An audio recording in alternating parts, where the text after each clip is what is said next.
STL Sports Central is presented by DraftKings, where the crown is yours. Brendan Schaeffer, Randy Karraker, the Randy Karraker Show, featuring Brooke Grimsley, Brendan Schaeffer, in on a Tuesday for Brooke. Happy Taco Tuesday. Not as happy for the Cardinals, though. No. Time for a change? Question mark? In the bullpen? I'm all about this. I think Chris Roycroft needs a chance to close for the St. Louis Cardinals. You're on it, right? Yeah. You want to see Roycroft in the ninth inning. The big fella. That guy that's been an all-star, probably just let's cast him aside. It's been a tough little stretch for Helsley, and so obviously Cardinals fans are fired up. But what's your interpretation on what we've seen so far from Ryan Helsley the last week or so? Well, it happens to closers. Yeah. I watched Bruce Sutter, and it happened to Bruce Sutter. It happened to Jason Isringhausen. It happened to Lee Smith. It happened to Dennis Eckersley. It happens to everybody. You're going to have those times. Now, Tony Lewis always said the worst thing that can happen to a team is losing a ninth inning lead, right? Okay. When your closer is consistently bad. He's been consistently good for too long to even consider making some sort of a change in getting the 27th out right now. And the fact of the matter is, who are you going to put down there? Phil Matone. I call him Phil Matone. So Billy Joel used to have a drummer named Phil Ramone. Okay. So that's why I call him Phil Matone. It's a little bit of a stretch, but I think we can get on board. Phil Matone, but he's not going to be your closer. Neither is Phil Ramone, for that matter. He probably won't be. Yeah, Wouldn't be a choice. So I'm hanging with Hells for a while here. Yeah, I think that's what you got to do, Randy. And we could talk about what's going on with him, because Ollie Marmol, according to Ethan Hannaford, we did the post-game show last night. Ethan was in the clubhouse in the interview room. And of course, Ollie was asked about, what's going on with Ryan Helsley. And he said, I don't really think there's any connective thread over what we saw from him. The last 3 blown saves, obviously, is what has everybody fired up right now.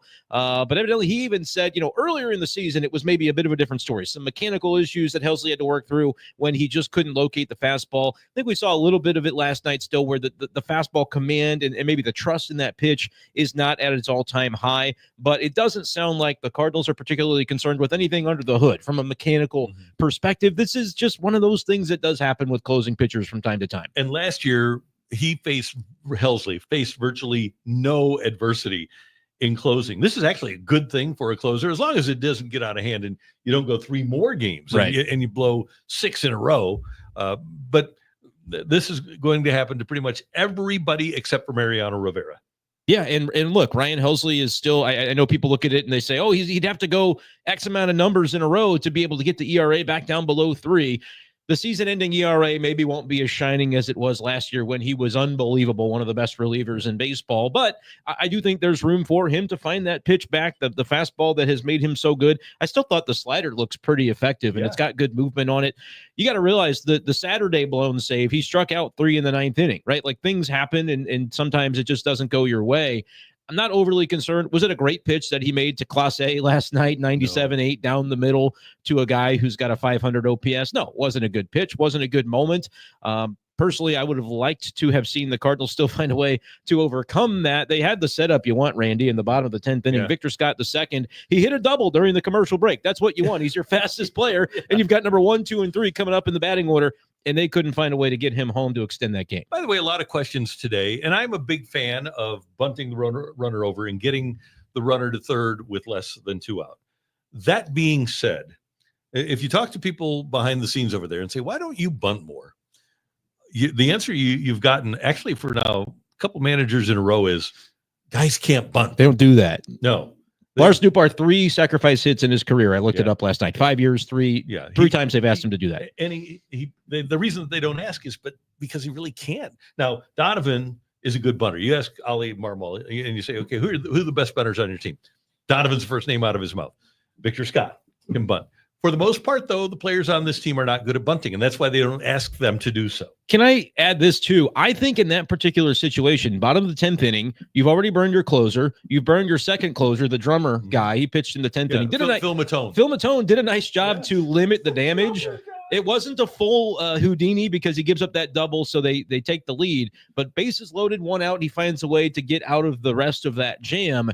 You've got to score 1 run to extend the game. I understand that. But Ollie Marmol's general sense in the bottom of the 10th inning, when you've already burned your top relievers, is you want to win it here. You want to take your shot. You don't want to be conceding outs for the chance that you might be able to tie the game. And oh boy, we get to play the 11th. Lars Nootbaar's up to bat. I know he hasn't been playing particularly well. He's not got the same great plate discipline that we're used to seeing. But for me in that spot, I'm trying to let those guys swing away. And you got your 1, 2, 3 in the order. You got to come up with something there. I'm with you. And I actually am somebody who, if the circumstances were different, and not that Victor Scott is hitting anything right now, right? But if I'm assembling a lineup based on skill sets for the Cardinals, I probably have Nootbaar as my 3, maybe my 5, and Victor Scott's at the top. So I like Nootbaar as a hitter that much. That's my point. Yeah, that I could hit him in the middle of the lineup. So I have no problem at all with letting him hit. Yeah, and it's just really tricky right now because, yes, Nootbaar's numbers are down. The OPS is down to something like 720. He's been striking out way more recently, which is not a big part of his game when he is seeing things well and going well. And so we ask time for a change. There may be some fans that would say, hey, time for a lineup maneuver switch. Would you keep, right? Because you mentioned it. Victor, in a perfect world, he would be an option there. Would you keep Nootbaar at leadoff, or is there anybody else that you'd like to see right now maybe get that shot? I still want to, because he is their guy. Right. I want him to be the guy. It's kind of like what Victor Scott is going through right now. All of these players need to battle through the adversity of a 6-month season. Did you say runway? Is that what you said? Yeah, runway. Right. They need to be able to adjust to the adjustments that are made against them. Yeah. And Nootbaar is no different. Even though Nootbaar's been around a little while, he still hasn't played this much consecutively. And he needs to adjust to what the other teams are doing to him. Yeah, and I guess if you decided, okay, Nootbaar's skill set is more conducive to hitting doubles and line drives, so you want him in an RBI producing spot, you can make that case. But his walk rate usually is so high that makes him a pretty compelling guy for the top of the order, rather than like number 5. You could say, okay, move Wynn up a spot, move Donnie to 2, Contreras, Herrera 3, 4, and then you slide Nootbaar right ahead of Arenado. You could do that, but they like the way that he sets the table when he's going at his best. And the primary reason that I say what I say about Victor Scott is if he's getting on base, he's a guy that as a leadoff hitter could steal 75 bases for you some year. I love the idea of getting a guy on, getting him over, and then setting the table for your guys that clean up that table. Yeah, and I think that day's going to come for Victor Scott. I continue to, and I felt this way ever since really Mason Wynn made his debut at the end of 2023. I have viewed Victor as basically 1 year behind Mason in terms of development and the opportunity, because he comes up, gets a cup of coffee last year, could have stayed, but just wasn't quite ready. He was overmatched at the plate. But then we've seen a step forward from him this year. He's not all the way to the player that I think he's going to be offensively. And that's kind of how I view Mason Wynn last year. He held his own, was able to get through the year. But now we've seen Mason in year 3 take a jump. I think Vic has a jump in front of him yet to be seen. He works hard at it. He's a young player that is still a sponge soaking up all the information around him. I think that day's going to come, Randy, where he will be a leadoff hitter for the Cardinals. I just don't know if it's 2025. I am with you. Now, we'll get back to last night's game. I just want to name drop for you a little bit. And this comes back because Ali Marmol, we appreciate you checking in every single day on the Randy Karraker Show. But I know how convenient it is for you as you're making your way down to the ballpark at this time of day. So we appreciate you listening, first of all. Let me pass along a little Uncle Joe wisdom. I'm Uncle Randy. One of my favorites, maybe my favorite manager ever to cover, all due respect, was Joe Torre. And whenever the Dodgers would come to town, when he was their manager, I'd go just sit in his office and soak up wisdom.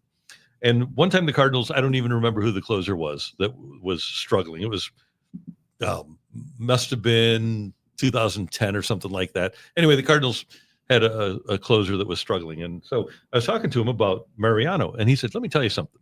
And it's right there at Baseball Reference. He said, when I first put Mariano in as the closer after John Wetland left, people in New York were all over him because he saved the second game he pitched as the closer and the third. Then blown save, save, blown save. And then that was the last blown save was on April 15th. So between April 15th and April 19th, Torre brings Mariano Rivera into his office and says, look, I don't have anybody else. You're my closer. You're going to be the guy. And then he ran off something like 23 saves in a row. Yeah. And I think confidence is such a big part of being a closer. Yeah. And I think Helsley would be well served because of what we're talking about today. And neither of us would move Helsley out, but nobody can get away from social media. I think it'd be smart for Ali to bring Helsley in and say, look, you're my guy. I don't have anybody else. You had 49 saves last year. You're going to be my closer. And he dismissed it out of hand last night. Of Yeah, course, yeah. the media has to ask about it because it's a big talking point right now. But by all indications, Ollie Marmol, was pretty steadfast. Like, there's not any conversation to be had here. And I think that is the 100% right way to approach it. The degree to which Ryan Helsley sees a post-game interview with Ollie Marmol, I have no idea. But Ollie is delivering that message to the fan base, to the media, and to the player, if he should so happen to hear it. That is absolutely 100% their guy. Yeah. Ivan Herrera looked like he had won it for the Cardinals in the 8th. It's a 3-run homer to put the Cardinals up 4-3. In the last week, the slash line for Ivan Herrera, 286, 310, 536 slug for an 846 OPS. And that's not as good as he was before he got hurt, but he is some hitter. And not only is he a great hitter, but he's unbelievable in the clutch. He has been so clutch. The majority of his home runs, or about half of them, have been either game tying or go ahead home runs this year. He's had a knack for the 3-run homer too. I mean, when guys get on base, his eyes light up a little bit, and that was an absolute missile to left field last night. Cardinals, it felt like they were going to steal the game on that. It would have been a heist. Jose Barrios was phenomenal against the Cardinal lineup. They couldn't do anything with him, but we see the Cardinals stick with it, and Ivan Herrera gets a lot of credit there. It's just a shame that it kind of goes to waste. Yeah. Now, Matthew asked this question, and it's a legitimate one. And I always check the numbers and say, okay, is there something underlying here that causes them to have Ryan Valade pinch hit for Nolan Gorman? Ryan Valade is actually better against lefties than he is against righties.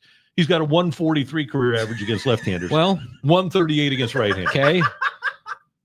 Nolan Gorman is 218 against lefties with a 688 slug against left-handers. If they're bringing in a lefty, which they did, why not give Gorman runway against left-handed pitchers? I think there was a couple of weeks ago, I forget the series, Gregory Soto was the lefty reliever that Gorman faced. And we remember the way that at bat played out was 2-0 count. All right, you're in there.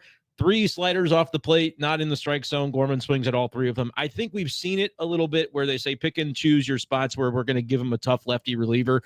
And I get runway. I think the outcome when it's Nolan Gorman, but you could argue that the outcome when it's Ryan Valade as well. And so that was one of the biggest topics of conversation on the postgame last night. I'll play devil's advocate. You tell me what you think of this. Jordan Walker's on the IL. They bring up Valade because he's a right-handed hitting outfielder. It was a problem last year in the system to not have any of those. Remember when Walker came up late in the season from Memphis, not to start, but because he was going to be the right-handed hitting outfielder off the bench, which is not even a role that his skill set is conducive to because of his splits. He was actually kind of a reverse splits type of hitter. Anyway, the Cardinals go out and sign Ryan Valade. They get him in the offseason just to be like an organizational depth piece to fill, hey, we need some right-handed hitting outfielders. He puts together a pretty good year in Memphis, 8-something OPS. Okay, Walker's hurt. Let's bring this guy up because we've got Nathan Church. He's coming up to AAA from AA. You've got Chase Davis is on the way. He'll probably be promoted at some point this summer. The spots are dwindling in that Memphis outfield. This guy has done well. We want to give him the opportunity to at least showcase what we do with him before potentially waving to him goodbye, not just from the big league roster, but like if this guy is not serving you a role in the big leagues now or in the future because you've seen what it looks like, do you potentially kind of say, all right, he's also not going to start every day for us in Memphis because we want to prioritize some of these prospects? This is his little bit of runway.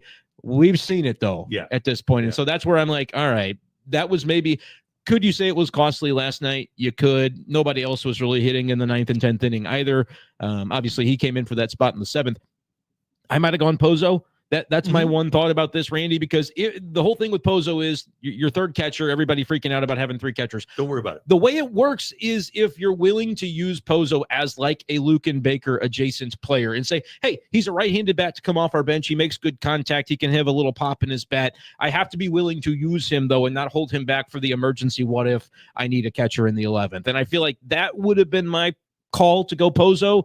They went Valade for the reasons that maybe we talked about. They just want to see it before Walker comes back and they may be making some roster moves. That's my best guess. I don't know if you have any best guess as to why that happened. I agree with you. But what this also tells me, when you make your point about Valade, which is completely valid, give him a little runway, take a look, and prepare to say bye-bye to him.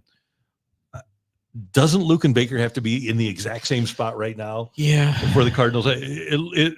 If he's not here, and Valade is, that tells us all we really need to know about Luken Baker and how the Cardinals feel about him at the moment too. I think that's correct. Maybe the Cardinals aren't ready to, because like if you were to add, you didn't have to add Valade to the 40-man, but once you did, then you're going to, if he departs, it's a DFA and somebody can claim him on waivers. And if it happens, you're like, okay, maybe he'll get a chance in that org. It's not the end of the world for us. With Luken Baker, I wonder if, they want to kind of cling to him and hold on to him a little bit longer. But to your point, like Luken Baker and his numbers in Memphis haven't been very strong either. No. So that's part of this. But Luken Baker doesn't really play a position. At least you could stick Valade in the outfield. So you're thinking about, the downline value of that to a roster, to a bench, perhaps a little bit higher. But it's a fair point to make that, like, all right, you could have gone Jose Fermin. He's still kicking around down there, and they've tried him in the outfield at times too. He's a right-handed hitter.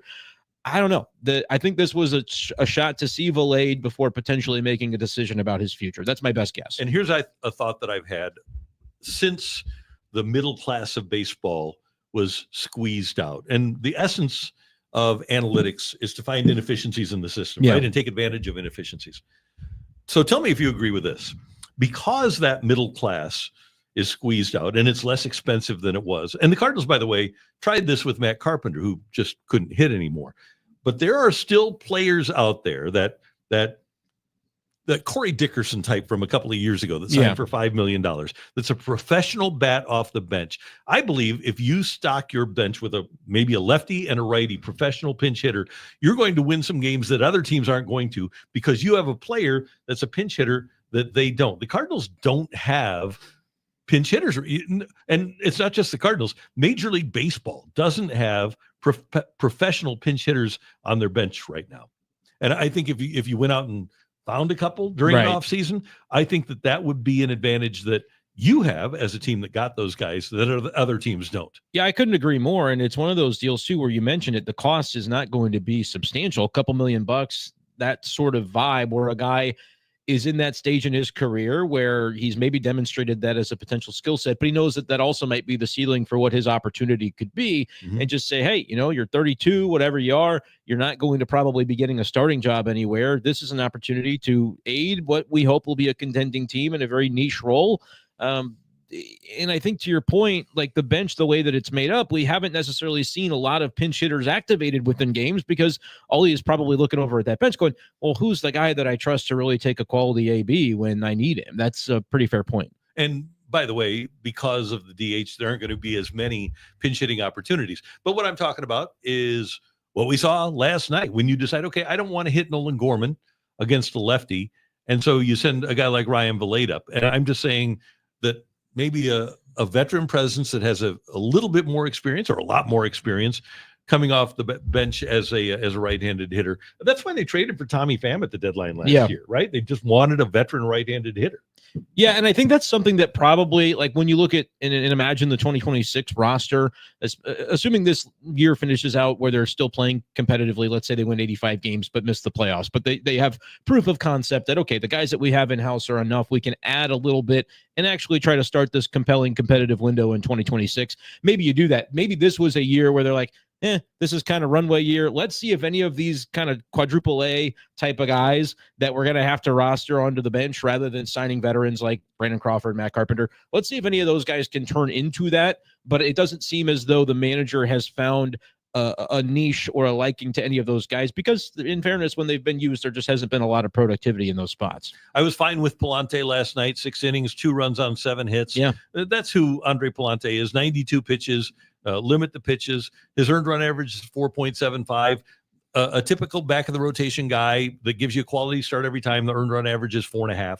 So I'm fine with what he gave the Cardinals last night. You'd like a little bit more. You'd like to see what he did in the second half last year. But my bottom line point is, if I get 6 innings out of a guy and he allows 2 runs, I'm good with it. Yeah, he does that every time. It's a 3 ERA. Yeah. So I'm perfectly happy with those types of outings from your guy that's like your number 5 in the rotation. That's what Palante is. I know that people have a feeling that Michael McGreevy can and will be more than that when he does get his shot. But I'm also looking at Palante as a guy that we recall last year, once he joined the rotation in late May, ended on a really good run, had an ERA in the mid 3s or so, and was one of their better, more consistent starters. I think he's got to have the runway a little bit to work through some of the issues he's been having with right-handed batters. It was a thing that kind of came and went for him last year. And when he has that, he's got the ability to beat those guys into the ground, and he can be efficient as a result of that, pitching to that softer contact. And sometimes it falls in. There was a little bit of that last night, but you'll take it from him. 6 innings, 2 runs. I'd take that from anybody.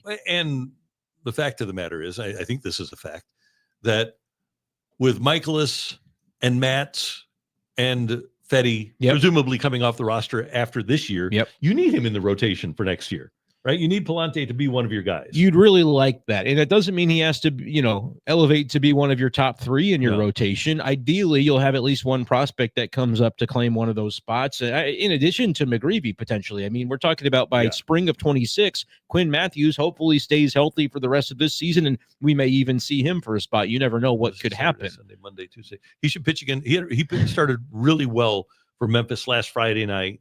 Had a really good start for them, and I think he'll start again tomorrow night for Memphis. Yeah, so I mean, he's somebody that as long as he can stay healthy with the shoulder stuff that he was dealing with earlier in the year, you expect him to continue to progress and be very heavily involved in conversations. But by next spring at the latest, we don't know what the rest of this summer would look like. Obviously, Tink Hence is back on the mend. We have our questions about his durability.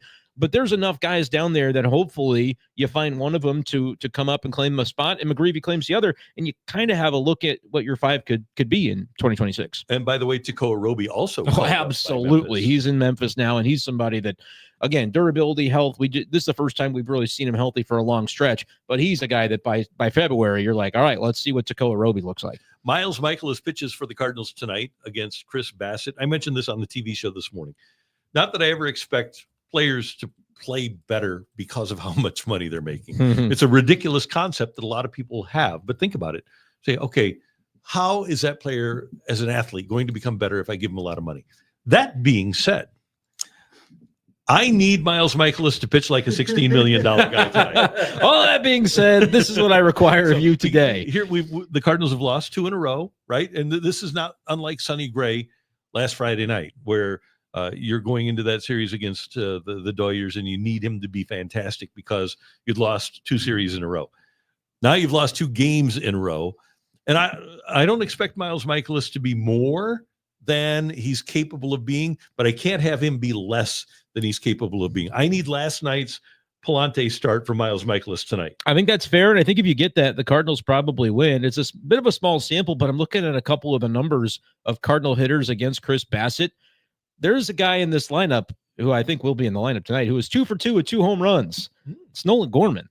So I think, I'm calling my shot tonight. Maybe Nolan Gorman goes deep. Alec Burleson is also 2 for 2 with a double and a home run against him. So you got some lefties in the lineup. I think that's what you're going to end up seeing tonight. All of the Cardinals' top lefties will be likely in that starting 9 against Chris Bassett. And maybe you get that type of quality start-ish performance from Miles and you win in like 5-3. You could live with that tonight. No doubt. And by the way, Chris Bassett is one of those guys who should be better than he is. Yeah. Right? He's got great stuff. He's got 6 different pitches.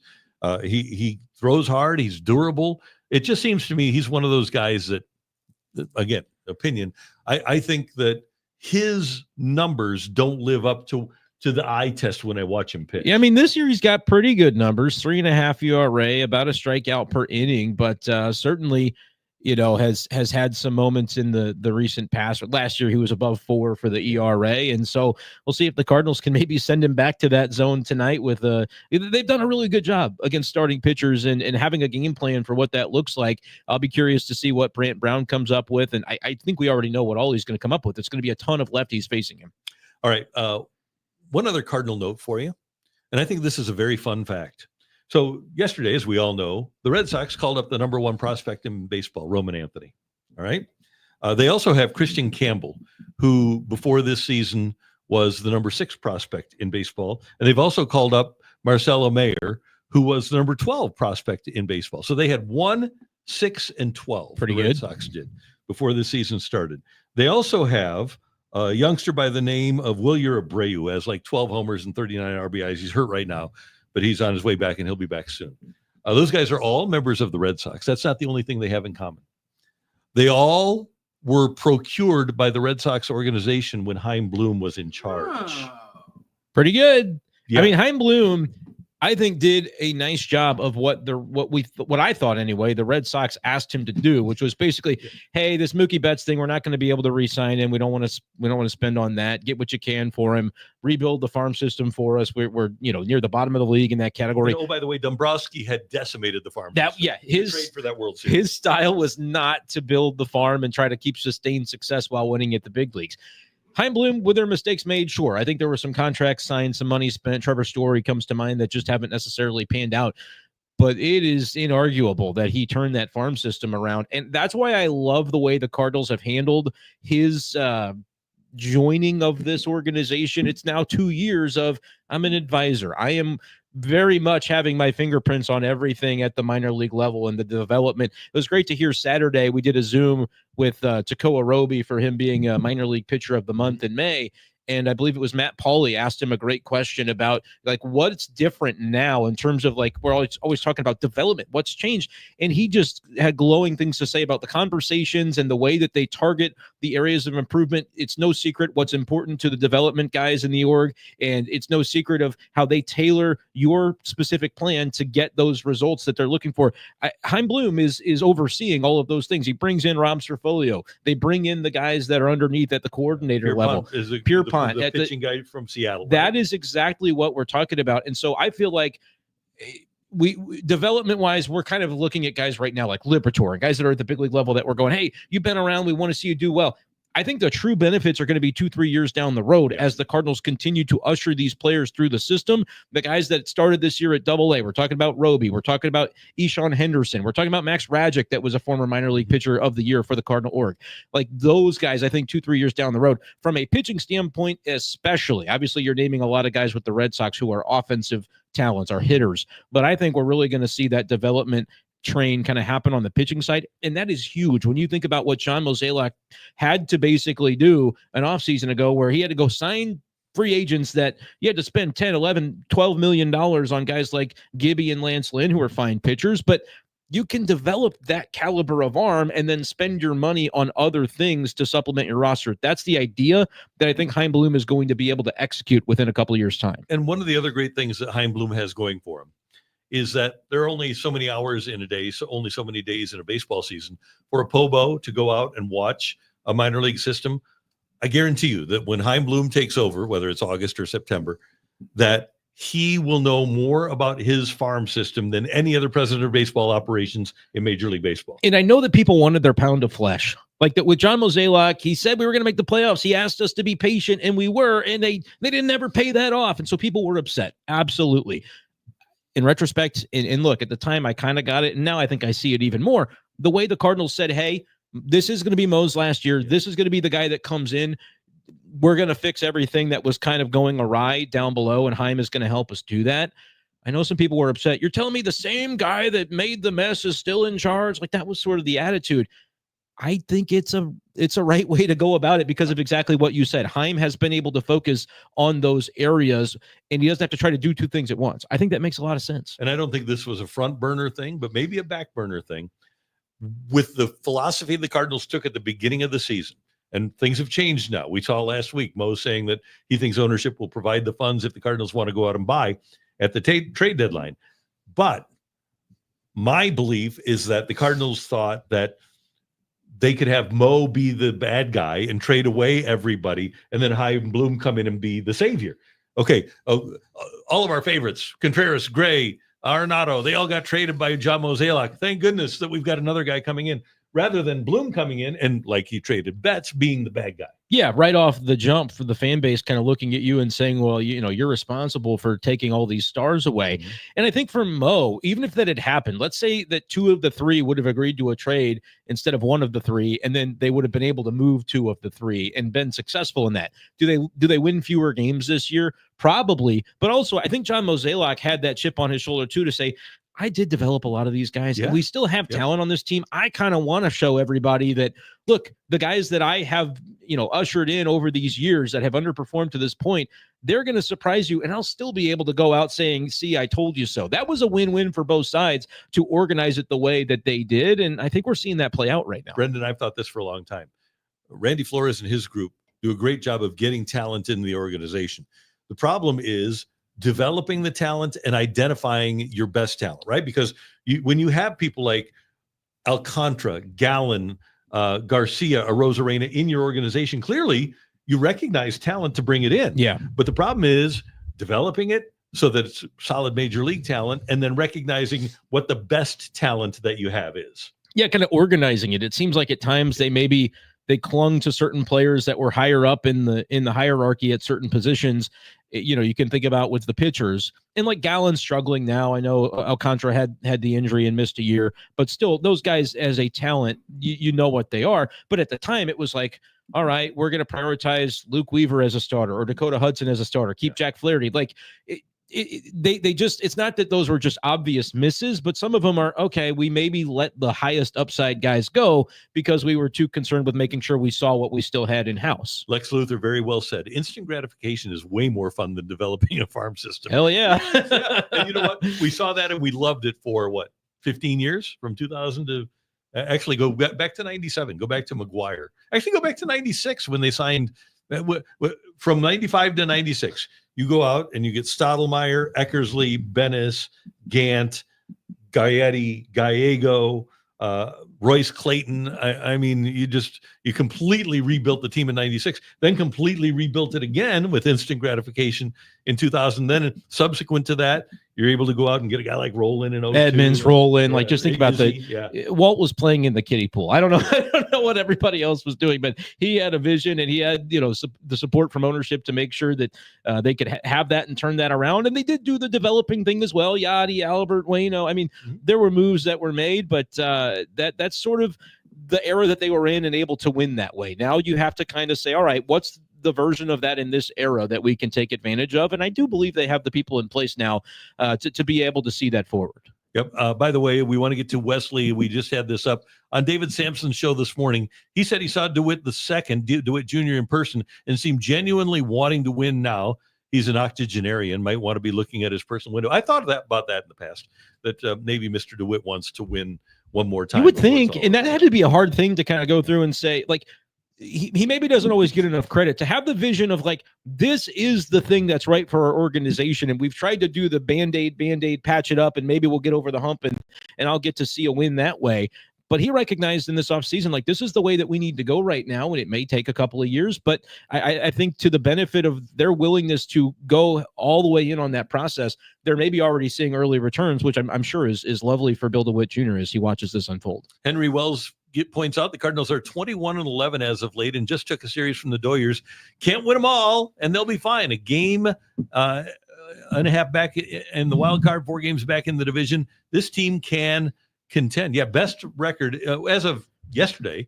It was the best record in baseball since May 4th. And by the way, the Cubs are finally playing real baseball teams again. Newsflash, it's not going as well. They lost 2 of 3 to the Tigers. They fell last night to the Phillies. Things are going to level out a little bit as the Cardinals get their bearings, which I think a winning series over the Dodgers shows that they're going to be okay. That division lead that everybody was maybe so concerned about, 4 games, I think is a great spot to be in now that the Cubs are, of course, having to play legitimate baseball teams again. Matthew Rocchio. And if you want a little context about not freaking out about last night, going back to the beginning of May, the Cardinals before last night were 13-3 in 1-run games. Pretty good. So that's insane. You're never going to play a whole season, or you're never going to play multiple months with that kind of level. Eventually, what? Why?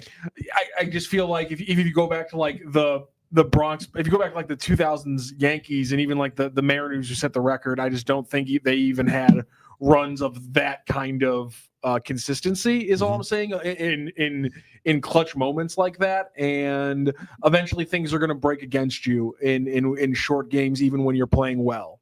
I will say the Cardinals were 29-22 last year in 1-run games. So this was a strength of the team a year ago. And we know the bullpen makeup is a little bit different now, and we're waiting to see Helsley kind of put it back together. But I do think that this can be a strength of the team, is to win those close games, find a way to grind them out. They've done it so far this year. It didn't happen last night. But again, it almost did. Like, Ivan Herrera's home run still happened. The characteristics of a team that is capable of those moments is still in there. They just didn't quite come back twice. They only did it once. You guys want you youngins want a fun fact? Yeah. 1985 Cardinals won 101 games, went to Game 6 of the World Series, before losing a game that they led after the 7th. They never lost a game that they led after the 7th inning until game 6 of the World Series. That is a pretty crazy stat. Yeah. Who was locking down the 7th, 8th, 9th innings? That for was those the guys? start of the bullpen by committee. Most of the year, they only had 4 guys in the bullpen. Bob Forsch would slide back and forth between the bullpen and the rotation. They had a righty named Bill Campbell, a righty named Jeff Lottie, Lottie a had lefty good named numbers. Rick Horton, and a lefty named Ken Daly. And then in August, they called up Worrell, and he became the dominant closer. And all 3 of those guys had a sub-3 ERA, Yeah. and Lottie was a 1.84. So, yeah, that'll do it. Yeah, they were fantastic. It's yep.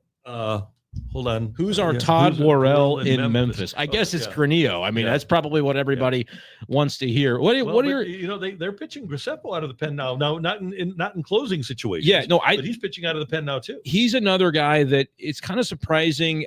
I don't really know. I'm trying to strain to recall when they sent him back down. I think it was after he got shelled in one of those mop-up situations. And so has it been 15 days yet? They'll probably bring him back up. He's going to be a reliever. I think they still have a vision that down the stretch of this season, Graceffa can provide that. And we've seen it in glimpses. They even used him for one save opportunity earlier in the year when Helsley was unavailable for a day. I like Granillo too, though. I mean, he's a guy that has a little bit of back-end bullpen experience, not a ton of games finished this year, but he's pitching to a 1.88 ERA. And what stands out for a staff that doesn't really have it at the big league level is the 45 strikeouts in 28 2/3 innings from Granillo, and only 8 walks in those 28 innings as well. So it's not like you're having to just deal the good with the bad, like a Riley O'Brien, where he can have a very electric time, but you'll see him walk, a guy every other inning. It hasn't quite been that way for Granillo. He's not on the 40-man. That's but the thing. I think you're going to see him at a certain point, Randy. I would say in the month of June, we'll see Andre Granillo. And I wonder, because the 40-man is always an issue, and I know people say, it's easy to get rid of a guy. Maybe Ryan Fernandez would be on his list. Or I talked about earlier, maybe a guy like Valet. I would, and look, it's not like the big league roster where you have to have 13 pitchers, 13 hitters. You can't just house additional bullpen guys. Every manager in the league would if you could. That's just the reason that they set the rule up. At the 40-man level, you can do whatever you want. You can take a Valade and chop him off for Granillo. You can there's a number of guys that on the offensive side that I would say, are they even necessarily going to be claimed? And look, if Valade is claimed, Godspeed to him. Like, I feel bad. People want us to rip Ryan Valade, and look, this guy has spent his whole life doing this and trying to make it here as a 26-year-old guy. Last night was a rough night for him and his prospects with the Cardinals, in my opinion, because I feel like that was kind of potentially a deciding force. Would have been hilarious, by the way, if he had hit the walk-off in the ninth inning. I mean, that would have been absolute goal. I would have had a whale of a time on the post game. But yes, I think there are guys that you could potentially chop off before chopping off extra pitchers who, you want to give those guys as many chances as possible because you want to keep churning the Memphis shuttle. Okay, Ryan Valade, we know you're watching. Just keep in mind, never forget this. So many. There have only been 23,502 guys that have pulled on that major league uniform, and you're one of them. So keep that in mind. You gave that same speech to Taylor Motter last year. Marty, yeah, I did. That was before he 2 years ago. That was before he hung out with him in the jacket that he was wearing, though, too.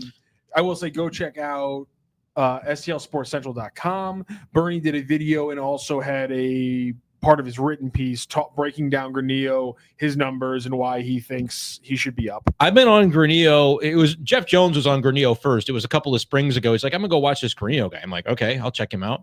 And it's like, all right, there's some juice here. There's some intrigue here, but he hasn't been able to put it together consistently.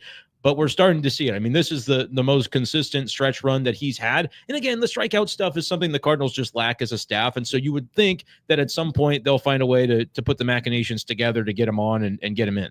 Hey, we want you to know about a great place to go for lunch today or any day. It's the Fenton Bar and Grill on Rudder Road in Fenton, just 2 minutes away from the soccer park. And if you want something as the weather gets warmer that's fresh and delicious, how about that Fenton Bar and Grill chef salad with delicious ham, perfectly seasoned, smoked turkey, fresh red onions, spectacular tomato. They've got shredded cheddar cheese and croutons. And they have their homemade ranch dressing. You will love the chef salad at Fenton Bar and Grill. But look at what's on the left there of your screen. Those delicious trashed wings, the best trashed wings that you'll ever have. You can get 6 or 10 or 20 or 40. It comes with sauces, and the sauces are spectacular, but the wings are why you go to the Fenton Barn Grill. It's so fun to walk into the Fenton Barn Grill and smell those trashed wings because they are fantastic. And if you're playing golf today, you want to head in for the happy hour this afternoon, well, you'll have a great time at their happy hour as well. It's from 2 to 5 p.m. this afternoon on Taco Tuesday. Try out their mini tacos at Fenton Barn Grill. 6 appetizers, each $6. They've got their Fenton Barn Grill fried dill pickles, their breaded spicy cheese curds, breaded portobello mushroom strips. Those are fantastic. Pretzel bites and fried green beans. And don't forget to try out the greatest toasted rab that you'll ever have right there. You see it on the Fenton Bar and Grill page right here at St. Louis Sports Central. It is fantastic. The people are wonderful. Go say hi to Megan and Jamie. It's Tuesday. So my good friend is there. Well, all of my good friends are there. But say hi to Casey over at the Fenton Barn Grill today and tell her that Randy sent you in. It's the Fenton Barn Grill. Learn more at FentonBarnGrill.com. And by the way, tell them Randy sent you. Randy, I would have a hard time actually ordering an entree because I would just probably want a little bit of every single appetizer that I see on the screen. You can load up. Yes. It is fantastic. Okay, good news for college athletes might be bad news for college fans. And I know you've kept up on the House settlement, and it really is a rough situation because there are schools that historically have not had the wherewithal financially to build a great program. And now they're put in that position. This is an email that Chris May sent to season ticket holders of the Billikens last Friday. And he had a Q&A, and one of those was, what does the House settlement mean for those wishing to support SLU? And he wrote, now more than ever, your support is needed. Mm-hmm. Once the House settlement is finalized, all donations will be directed through the university, ensuring compliance and the ability to continue offering tax-deductible support under current federal guidelines. NIL will remain a key tool with funds managed by the university. The Billiken Victory Fund will wind down operations to close 2025. And we should note that the Billikens in this email did essentially say, yeah, the cost of business just went up with the House settlement.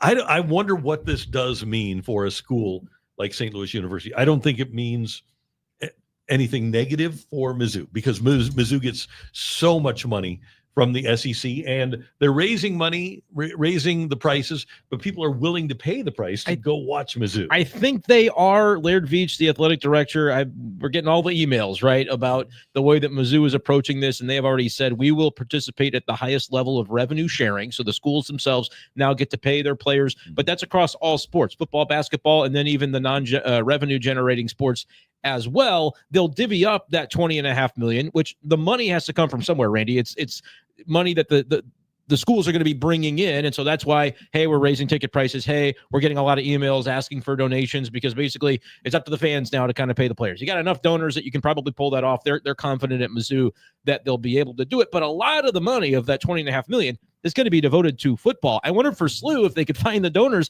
if that's maybe even an advantage because you don't have football to worry about. Basketball can be what really supports. Now, is SLU going to get to that $20.5 million mark? I would be surprised, but it is nice to know that like you're not beholden with your basketball program to have to say we're taking a back seat to another program at this university. SLU can say men's hoops is the getting the biggest chunk of the pie as they decide how they're going to divvy up the revenue that does come in for these purposes. And I wonder if there is another big money donor for SLU. We know that the O'Loughlin's are there, right? They spent $20 million on the O'Loughlin family pavilion over there at Chaffetz Arena. We know about Chaffetz and Richard Chaffetz, who spent a lot of money and contributed a lot. Heck, got Coach Schertz in there. But I wonder if to participate even against the schools that are basketball only, the Marquettes of the world. Oh, look at the Big East. I mean, right. If the SLU, and it's always seemed like SLU could be a fit to kind of get its way into the Big East and be competitive on that level of college hoops. But those schools, like you said, are going to be able to bring in the money and devote it all to their basketball roster for the most part. Even like DePaul, I would think that in a situation Chicago, like this, as bad as they've been, for as long as they've been bad, there's got to be a big money DePaul person in Chicago that says, you know what? I want to own a team. And basically, yeah. By DePaul. Yep. And you can, they can give them whatever title they want as a booster or as, involved operationally. And that's all kind of going to be above board at this point to see the way that it plays out. I actually, that is an interesting thought. SLU, there's an opportunity here, Randy, but there's also, now that paying players and all of this stuff is now above board and it's going to be sanctioned in, you have to kind of participate or you're going to fall behind, right? It's not like back in the day where, we got to be doing this under the table or we're going to fall behind. Now it's all happening out in the open, and the manner by which you're recruiting is, we got to get the money at first to be able to do it. Now, in a remarkable twist, after the House settlement is approved, the House is springing into action in Washington, D.C. The reason that I say that it's kind of ironic is because they've had Nick Saban sitting there speaking before them. They've had coaches right and left. Pretty much every coach in every sport says, hey, we can't do anything until we get help from the government. Until there are rules put in place, this is going to be the Wild West. Ross Dellinger tweets and has a memo. The power conferences released a statement applauding the discussion draft of a new House bill that's circulating. Per a copy, the bill would grant NCAA protections, athlete health care scholarships, state preemption, and House codification. What you'd expect, nothing surprising. The only thing about this is that it's happening in the House of Representatives now. What took so long? I wonder if part of it, Randy, is this idea that and the judge took multiple months to, take a look at all of this that was proposed. There are still elements of this that I think are going to be challenged legally, potentially. Like there's this notion going around that how do you know that all of this is enforceable? Like these contracts with athletes. We've seen the transfer portal happen where it's like, I'm committing to here. We know I'm getting some NIL, but I'm going to leave. And then it's like, well, how do you make that legitimate? And there are some documents that they want all the schools to sign to basically say, hey, if your schools are signing these documents, we'll continue to play you in these power conference sporting events. But if not, you're going to be ostracized. So everybody needs to kind of file in and get on board. Brenden, a couple of things. Number one, this was an antitrust lawsuit. The House lawsuit was an antitrust lawsuit. Antitrust was never even referenced in the decision. And if the colleges are going to be able to get players to play under one system like the NFL and Major League Baseball, right, they're going to need an antitrust exemption. 100%. At some point, they're going to have that settled. Here's the other thing that wasn't referenced in the House settlement, the House agreement that the judge approved. There's nothing about Title IX. Title IX is a federal law that provides equal opportunity for female athletes. That's exactly what I said. And they're basically saying, hey, this $20.5 billion, schools are to decide how they divvy that up. And it's like, how? And like from a perspective of just common sense, that makes sense. Football is what brings in the revenue. Men's basketball is what brings in the revenue. But that also doesn't adhere, I wouldn't think, to Title IX in any way, shape, or form. So how do you get away with that? How is that legal? And oh, by the way, they're not employees, but they have to sign these contracts, and the schools will own the NIL rights to these players. In the way that I understand it, they won't be able to go out and just sign their own deals anymore. It'll all go through the school to do that. That's a salary cap on what these players are allowed to make. And it just feels like it's dicier than we're maybe making it out to be, that not all of this has been resolved yet. Tomorrow, we're going to have Ken Dubinsky, our friend from the One True Tiger Fund.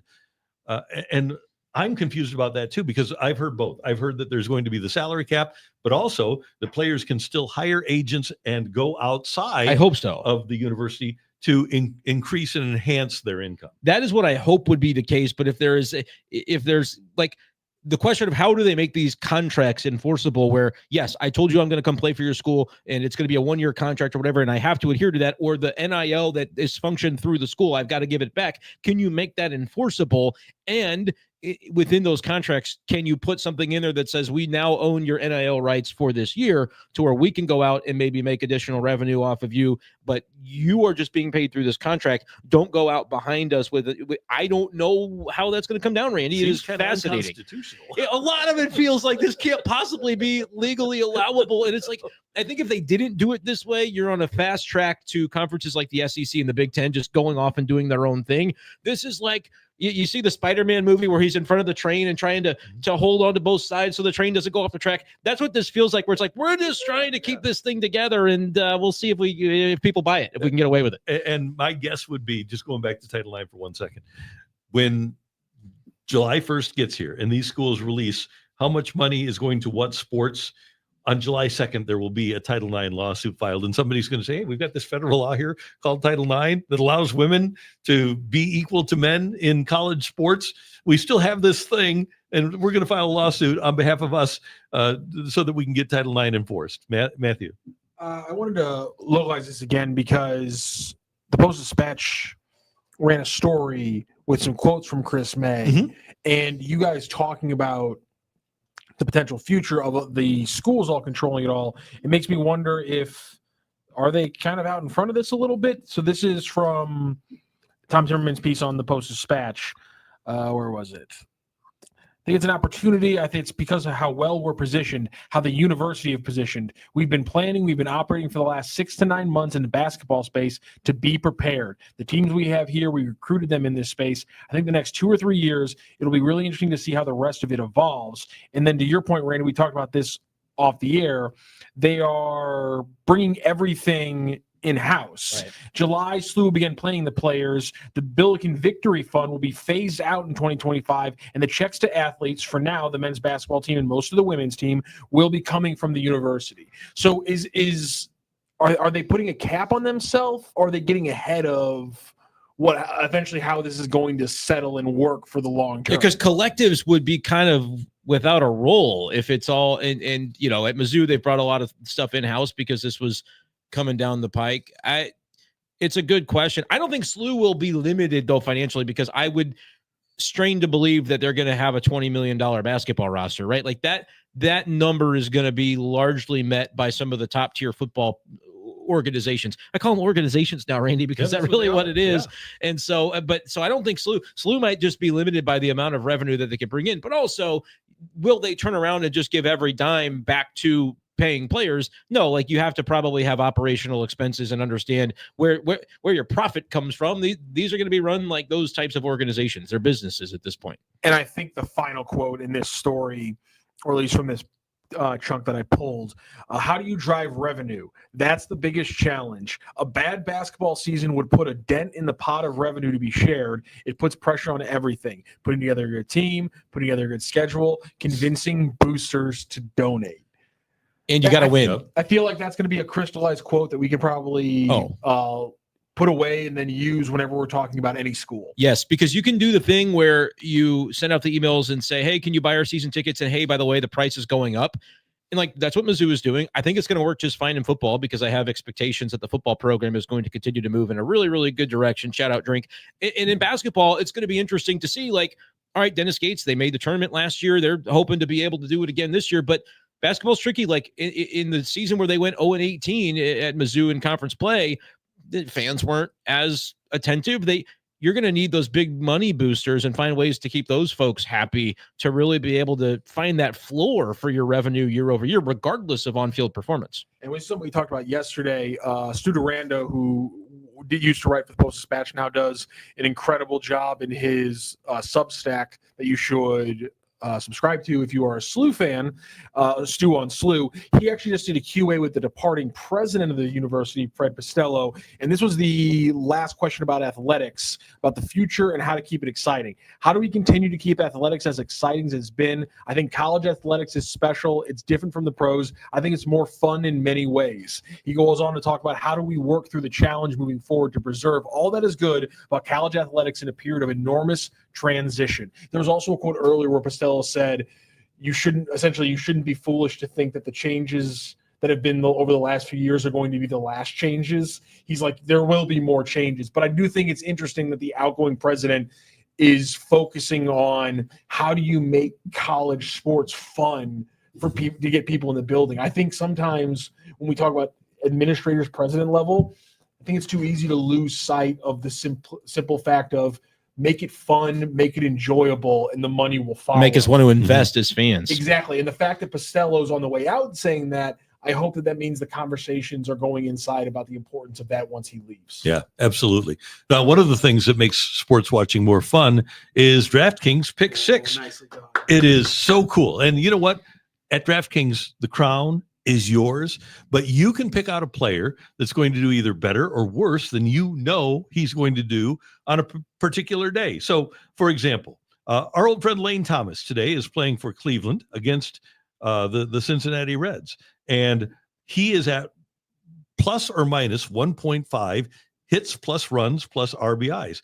I think that Lane Thomas is going to have less than 1.5 hits plus runs plus RBIs. So I'm going with that.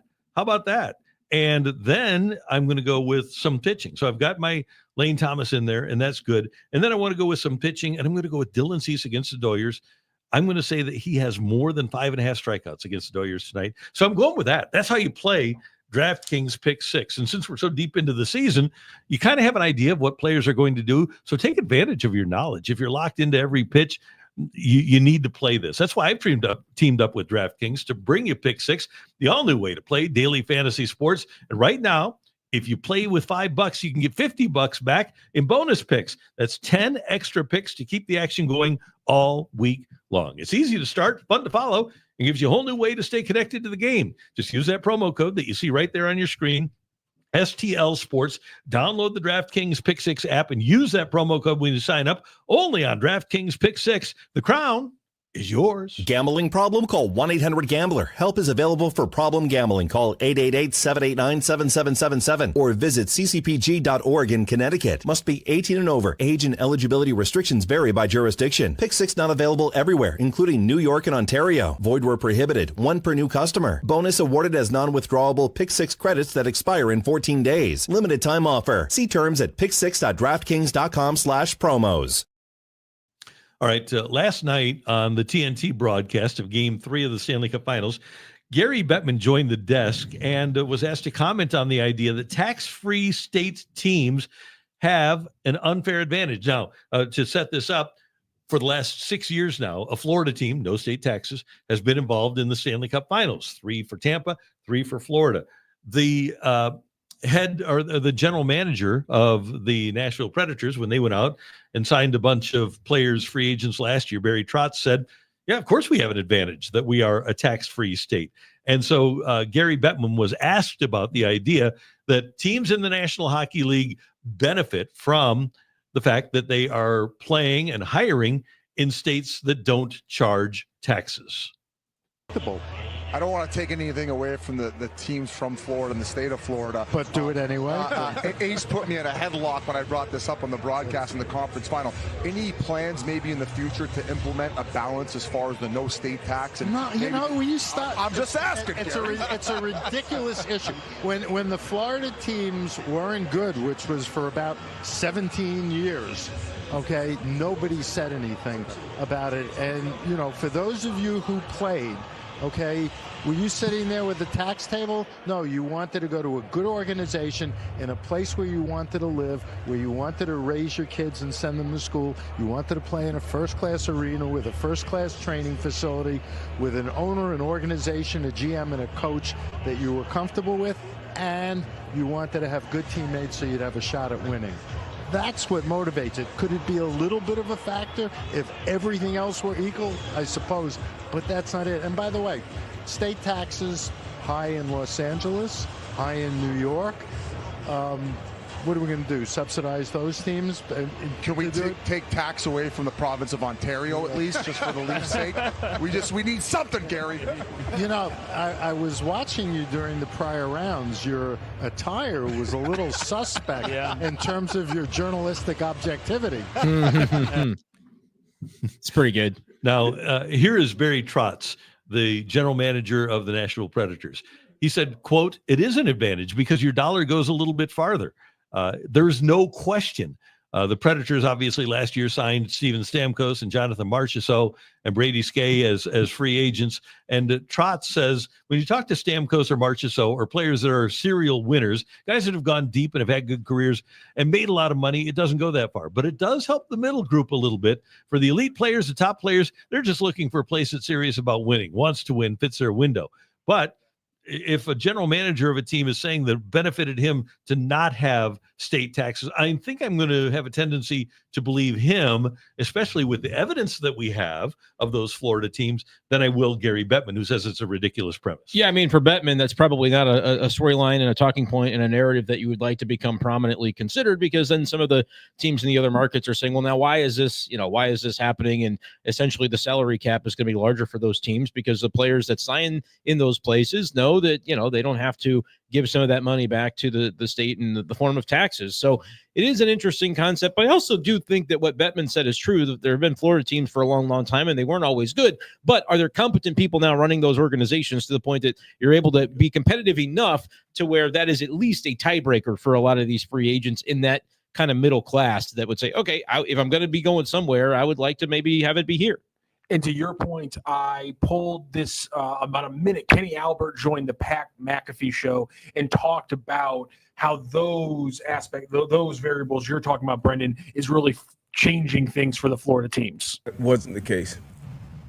Well, in South Florida, absolutely. We've been coming down here for the last few years to do playoff games, but I've been coming here, ever since the Panthers entered the league in 93, and they did go to the final in 96. But after that, they went 25 years without winning a playoff series, and the building was half empty for a long time. And what they've been able to do over these last 4 years, they won the President's Trophy, best regular season record. Then they went to the Stanley Cup final against Vegas, won the Cup last year. So it's been an unbelievable 4-year stretch. And Vinny Viola and his wife, Teresa, they own the team. The general manager, Bill Zito, they've all done an unbelievable job promoting the sport of hockey here in South Florida over this recent stretch. And now they have a great new practice facility. I was just over there this morning. It's in Fort Lauderdale, about 2 miles from the beach. So a lot of the players live in that area. Head coach Paul Maurice said he lives 2 blocks from the practice rink. He rides his bike to practice every day.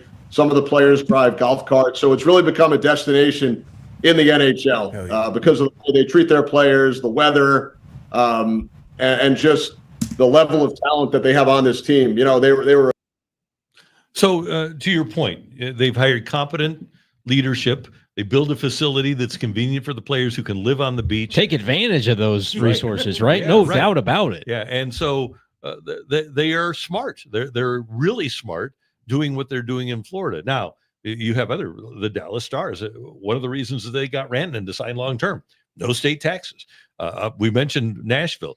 There's no question that in terms of procuring talent, a guy like Sam Bennett, one of the reasons that he wants to stay in Florida is because the team is good, and all things being equal, if he signs with the Rangers for the same amount of money, he'll make a lot more by being in Florida.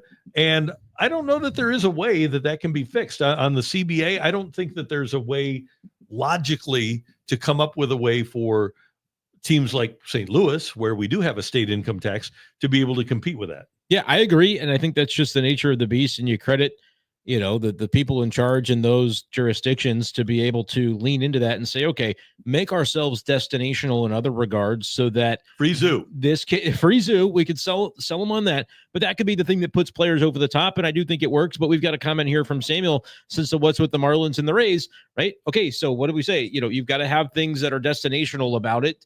And the Rays don't have a stadium. They're playing in a minor league stadium right now. Obviously, that was hurricane related, but the Trop was not necessarily a destinational venue before that all took place. And we know the circumstances with the Marlins. So if you can turn yourself into what the Panthers have done in hockey, I think that's going to be a benefit to you. I just don't suppose that those baseball teams have done that. And look what happened. The Marlins are a great example. When they wanted to get players, when they wanted to spend the money to bring players in 1997, 03, and then when they did the thing with Burley and Reyes and all of those They guys. spent a ton in an offseason to do all that. If you want to do it with the Marlins, you can. It's just a matter of desire. Ownership. Right? Yeah. And the same thing with the Rays. And the Rays have never been in a really good financial situation because of their building. But if they ever would go to Tampa, if they would have built that building, the stadium in Ybor City in Tampa rather than in St. Pete, they would have been able to compete with everybody. There's no doubt in my mind that that's an advantage. And oh, by the way, it's been an advantage for the Houston Astros to keep players, and it's been when they wanted to, and it's been an advantage for the Texas Rangers. And in football, it's not just that the Cowboys are great, right? Why do free agents wind up going to Dallas when they want them?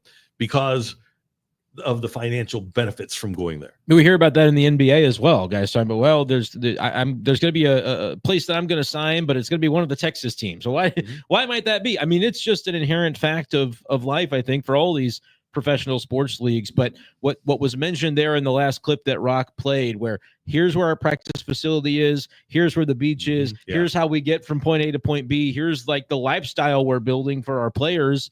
That's genius. You would think it would have happened a lot sooner than it did. If you're the Panthers and you want a player, just show them a video of Matthew Tkachuk going out in his backyard and taking the Stanley Cup into the ocean. Right? That's pretty good to do. Yep. And then you can also have the video of him riding his golf cart to the practice facility. It's really incredible what the setup that they have, especially again, if you're a hockey player and you're 26 years old and you can go to Miami and then on your off times you can go to South Beach, pretty good setup. And I think to your guys' point, it's showing how in these markets ownership might matter even more. Oh yeah. Than the mid markets or the Midwest markets, because if you just put a little bit behind it, you now have power that no other team outside of the other 2 or 3 markets that match you can really go. It's why I think it's so easy to sympathize with these large teams that get mad. Like, I understand why New York Knicks fans hate Dolan, or why Lakers fans were freaking out about the incompetent in the Bus family. Because you're sitting there saying, we have everything we need to get whatever we want, as long as you guys don't shoot yourselves in the foot. And why everyone's not talking about the Marlins and Rays, when you have places like New York, Chicago, LA, and Florida, where the entertainment dollar can go to X amount of things, and X amount of things in Miami compared to Nashville or St. Louis is X plus 1,000 because you have beaches and clubs and the nightlife. A lot going on. You have to convince people to spend your money there. Whereas in other places, maybe even the place we're at, there's a passive level of what else are they going to do? And so you have to win out. And that's why you see a stark difference between the Panthers and the Marlins. There's a lot of untapped potential there if you don't have an owner that understands maybe the opportunity. And I feel like for baseball teams anyway, that's sort of been the case for sure, is that they just have not taken advantage of consistently what you could do if you built something really cool down there in an area like that. By the way, this could be Ben. I like that, that you'll die on that hill. The Trop in St. Pete is great. Great. Okay, sure, it's great when it's 100 degrees and the humidity is 100%. But notice how he didn't. It's not great for any baseball reasons. Yeah, but there's no reason that actually it's enjoyable to watch a game, despite it sucks to be outside here. Yeah. So, not really but you know what? I don't mind the heat. Winning for. Are you surprised that the Cardinals didn't ever, when they built the stadium, didn't go for the retractable roof? Would it cost too much money? Would have cost too much money. Yep, that would have been my best guess. Would have cost way too much money. I liked it. I like the outdoor for baseball. I'm good with it too. Yeah. I mean, fans in Arizona are pretty big fans of their park, aren't they? Yeah, but you have to do it out there that way. Yeah, but the team is not fans. The stadium itself is okay. It's kind of big, but even like when Tony was there, when Tony La Russa was in Arizona, they were talking about building a new stadium in Scottsdale, and that thing opened in 1998 because of the bottom part. But kind of like the old Busch Stadium, we liked it on the outside. Yeah, sure. Right? Yeah, but underneath the infrastructure was not great. Okay, I want to get to one more thing before we've got about 10 minutes here. And Bradford Doolittle at ESPN has a story, what all 30 MLB teams must do before the trade deadline. And I want you to weigh in here and tell me what you think the Cardinals should do, because what he says what they need to do before the deadline is pick a lane. So do you want them to be a team that is building for 26, or do you want them to go for it now? Doolittle writes, the Cardinals have exceeded their middling expectations and are well positioned to make a real push for the playoffs. Still, they're at best a 50-50 candidate to play in October. What does that mean for the kind of sort of quick rebuild the Cardinals kind of sort of entered into over the winter? If offloading the Cardinals' tradable contingent of pitchers, especially closer Ryan Helsley, would attract plenty of attention. Going into that mode becomes more difficult if St. Louis playoff odds keep going up. And even if that happens, does that put St. Louis in the adding group?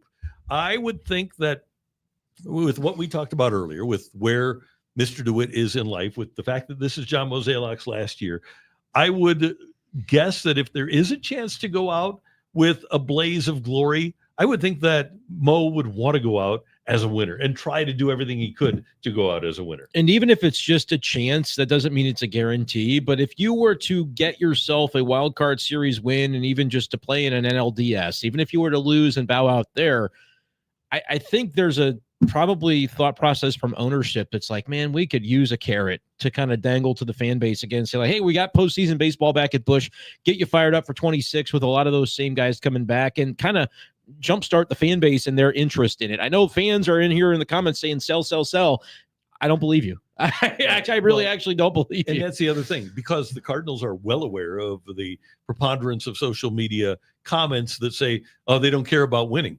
Well, now you could buy and show that you're trying to win. Whether it works or not is a different thing altogether. But there is a strong belief the DeWitts don't care about winning. All they want to do is make money. What better way could you make that statement than to, over the course of 3 years, lose about 1 million fans and lose about $50 million and still go out and spend to bring in number one type starting pitcher? It's just crazy to me. And the comment here on the screen from Pack Pugs, not sure why we'd really want to push to compete this year, is nuts to me. Like, I get that baseball fans and Cardinals fans are maybe smarter than they've ever been when it comes to like the business side of things. But since when is making the playoffs a bad thing? Since when is having those moments? Ask Blues fans how it felt to be at Enterprise Center for, you know, the games that you got, which were all awesome victories. And look, I get they bowed out in the first round. Do you say, I wish that hadn't happened, wish we had sold everything at the deadline so we could have missed the playoffs? You don't have to win championship or bust, I think, to have it be a worthwhile endeavor. And yeah, are the Cardinals going to win the World Series this year? Probably not, but stranger things have happened that they could make a run into October if they just find a way to get in. And so I think there is still value to that. And for all the people that are saying sell, sell, sell, you'll be at Busch Stadium if they're playing playoff games there in October. So the ownership and front office, I think, has to be aware of kind of reading the tea leaves on that. The reason Cardinals fans are saying sell is because they want a championship at some point in the window, and the window might just be about to open up, and they could even add to it by trading away some of these guys. What I think would be awesome to see, and it's bold to do it, and so I don't know if we will, is like a little bit of both, where you sell the players that, you know, strategically you could get something for a Fetty or a Matz or whatever it is, and maybe even it's a Helsley if he bounces back and you can get a really nice prospect package for him. But like have a willingness to do that, but also maybe add in other regards. And last year, the Tigers sold at the deadline, and they still made the playoffs. And now they're cooking. What does that do inside your clubhouse? Tricky. We remember when the Brewers a couple of years ago traded Josh Hader, and everybody's like, what? They were in first place, and the Cardinals came through and took advantage of that. So there is a lot of risk associated with that, of like the buy-in of your players. That's not just like a fancy thing that happens pie in the sky. It's legitimate that I think you have to care about the culture in the clubhouse that you're building. But I think from a business standpoint, it would be very compelling to watch in his last hurrah, John Mozeliak try to pull something like that off. I expect the Dodgers or the Mets to be in the World Series representing the National League. I can tell you that for most of the last 10 years, I've expected the Dodgers or the Phillies to represent the National Don't count the Phillies out either this year. I mean, they'll have that pitching still. Yeah, they got to get themselves a closer, right? Maybe Ryan Helsley. But we can also make this point, because we expect those teams to be in the World Series every year, and they aren't necessarily. But I make this argument all the time. I think of the many playoff teams that Tony La Russa had in St. Louis, I think the two worst playoff teams he had were 2006 and 2011. Yeah. That wound up winning the World Series. I'm not expecting, you can't expect the randomness of the postseason to kick in all the time, but there's no scenario in my mind in which making the postseason is a bad thing. I agree with that. But by the way, for fans, and people are getting a little riled up in the comments, all the real fans agree to sell and promote kids. Who are these kids that we think are ready? You know, like I want to see Quinn Matthews. I want to see Tink Hens. I want to see Tekoa Roby. I think the Cardinals are going to be careful with the development of some of these players. You're really talking about an opportunity for those guys in 2026. But the reason that you bridge the gap by keeping Fetty, by not trading him in the spring, Michaelis, by not DFAing Michaelis before the season even began, was because you needed a little bit of a bridge to be able to cover the innings that happen over a 6-month summer. Like, it's okay to have those guys around, but could you get to the end of July and go, we've got more starters still healthy and active than we need. Let's go ahead and trade Fetty and bring in McGreevy. Like, you could do something like that. I definitely agree with you. But other than McGreevy, who are you pining for that has to be playing every day right now? And when we're talking about buying, we aren't talking about going out and buying Eric Fetty or Mike DeJean. I'm talking about buying a Framber Valdez. I'm talking about buying a Gallen and Alcantara. I'm talking about, and they obviously have to turn things around. Yeah. But I'm talking about going out and getting a starter that you say, okay, that's the guy that starts game one of a playoff series, or get another arm for the bullpen. When the shuttle quits spinning in the Cardinal bullpen, there's going to be a need for another arm down there. And you know what? My version of buying would not be to trade great prospects away for a short-term asset. No. I'm looking for those. Like, there's this notion of, if you're going to buy, what are you actually going to get that's going to be meaningful? Because you've got more hitters than spots on the field. You've got more starters than spots on the field. Bullpen is probably the area of need, Randy. Otherwise, to me, it's like that unique circumstance where there's a controllable player that fills a hole that you feel like this guy for 3 years is going to be, and that might cost you a piece. That might cost you a prospect, but it wouldn't be for just selling out on 2025. It would still be with 26 and 7 in mind. But I think more than anything, the version of like, hey, we're in this for the Cardinals, if they go the route, is to not sell off a guy like Helsley. Oh, and that's really what we're going to measure this deadline by. Do they sell, or do they kind of hold with maybe little moves maneuvering here and there? Yeah, and I would be surprised if they're within 3 or 4 games of the wild card if they would sell off, because I do think it's hard to imagine. Ultimately, they want to win, and I think really he's the only guy that you could count on selling. Gray's not going anywhere. Contreras isn't going anywhere.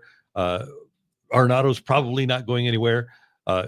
You're not. Michaelis isn't going to bring enough return, and he does have a no trade technically. Yeah, right. I mean, and Matt's is not going to have enough starts to be of value for a team that would want him. Could be interesting if somebody thinks he's Andrew Miller, like prime Andrew Miller, to bring him out of that bullpen role where the Cardinals have used him. You're not going to get a ton for that, but it's conceivable that Cardinals are, again, if they're still in the mix, that's maybe not a guy that you sell because you're short on lefties in your bullpen anyway. Yeah. Organizationally, you're not sure. Like, you got John King and JoJo, but it's been nice to have that third one. So that's maybe a fair question. I do think you circle Helsley. Phil Matone, you can maybe make the case. He's on a 1-year deal as well.